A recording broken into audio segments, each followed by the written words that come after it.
Assalamualaikum warahmatullahi wabarakatuh. Bismillahirrahmanirrahim. Alhamdulillahirrabbilalamin.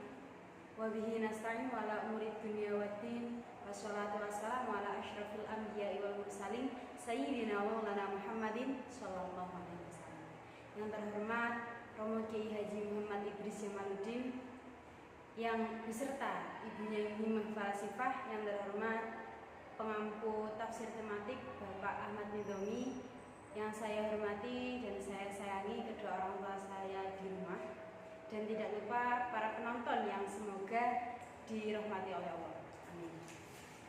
Baik, kali ini saya berkesempatan untuk sedikit memaparkan tentang halal haramnya makanan yang terdapat pada surat Al-Maidah ayat 1-4. Langsung saja, surat Al-Maidah ayat 1-4 memiliki makna global, yang dimana ayat pertama yaitu Allah memerintahkan kepada para hambanya untuk memenuhi akad-akatan yang mereka buat, serta di situ disebutkan beberapa hewan yang halal dan juga yang haram. Lalu pada ayat kedua Allah memerintahkan kepada para hambanya untuk tidak menerjang syariat-syariat yang telah ia buat. Lalu pada ayat ketiga dirincikan 12 perkara yang diharamkan olehnya, yang dimana 11 perkara ialah makanan dan yang satu ialah perbuatan yang berupa mengundi nasib. Surat Al-Maidah ayat 1-4 memiliki sebab turun ayat, yang dimana pada zaman dahulu orang-orang musyrik berangkat ke Baitullah untuk melaksanakan haji dengan membawa hadyu atau binatang kurban. Kemudian para orang-orang mukmin malah mengungkapkan dengki kepada mereka. Maka Allah menurunkan surat Al-Maidah ayat 2 yang dimana memiliki arti, wahai orang-orang mukmin, janganlah kalian melanggar syiar-syiar Allah. Surat Al-Maidah ayat 1-4 memiliki kandungan hukum. Yang pertama yaitu apa yang dimaksud akad-akatan pada ayat ini. Akad-akatan yang dimaksud pada ayat ini ialah segala bentuk perjanjian atau keterikatan, baik hakumullah atau hak adami. Hakumullah yaitu bisa berupa iktikaf, haji, dan lain sebagainya, seluruh hal-hal yang bersifat ubudiyah.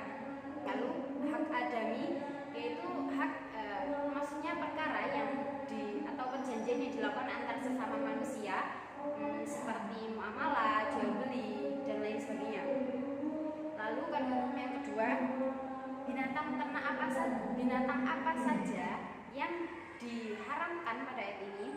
Ada 12 yang diharamkan. Yang pertama, darah, lalu bangkai, hewan yang tercekik, babi, hewan yang disembelih untuk berhala, hewan yang mati karena ditanduk, hewan yang mati dengan menyebut nama selain Allah, hewan yang mati karena terjatuh, hewan yang terpukul atau dipukul, dan hewan yang diburu oleh binatang buas, yang dimana binatang buas di situ memiliki cakar dan juga taring.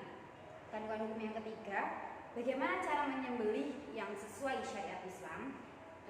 Di sini terdapat beberapa pendapat dari 3 imam, yaitu Imam Maliki, Imam Abu Hanifah, dan juga Imam Syafi'i, di mana mereka memiliki opini mereka masing-masing. Yang pertama, Imam Maliki berpendapat tidaklah sah penyembelihan kecuali menyembelih leher dan juga nadi. Sedangkan Imam Abu Hanifah memerintahkan atau beropini untuk memotong salah satu urat leher dan juga kerongkongan, sedangkan Imam Syafi'i hanya kerongkongan saja. Adapun alat yang digunakan untuk menyembelih itu segala sesuatu yang dapat mengalirkan dan juga dapat memotong urat leher, kecuali tulang dan juga kuku. Adapun kandungan hukum yang terakhir yaitu bagaimana hukum atau apa hukum binatang yang diburu oleh hewan buas yang terlatih. Di sini hukumnya diperbolehkan. Adapun beberapa binatang buas yang disebutkan oleh syarahnya yaitu ada anjing, macan tutul, elang, dan juga garuda. Namun dengan satu syarat yaitu terlatih. Adapun beberapa syarat terlatihnya yaitu yang pertama, apabila ia diusir maka ia pergi, apabila ia diundang maka ia akan datang. Lalu syarat yang kedua, dia tidak memakan atau binatang yang digunakan untuk berburu itu tidak memakan sedikit pun dari hewan buruan. Lalu yang ketiga, orang yang berburu itu tadi ketika melepaskan hewan yang digunakan untuk berburu membaca bismillah. Yang keempat yaitu orang yang berburu ialah orang muslim. Adapun salah satu syarat yang masih diperdebatkan para ulama itu apabila hewan yang digunakan untuk berburu itu anjing, maka anjingnya harus berwarna hitam. Sekian dari saya, kurang lebihnya mohon maaf, mungkin masih ada beberapa kekurangan. Wabillahi taufiq wal hidayah. Wassalamualaikum warahmatullahi wabarakatuh.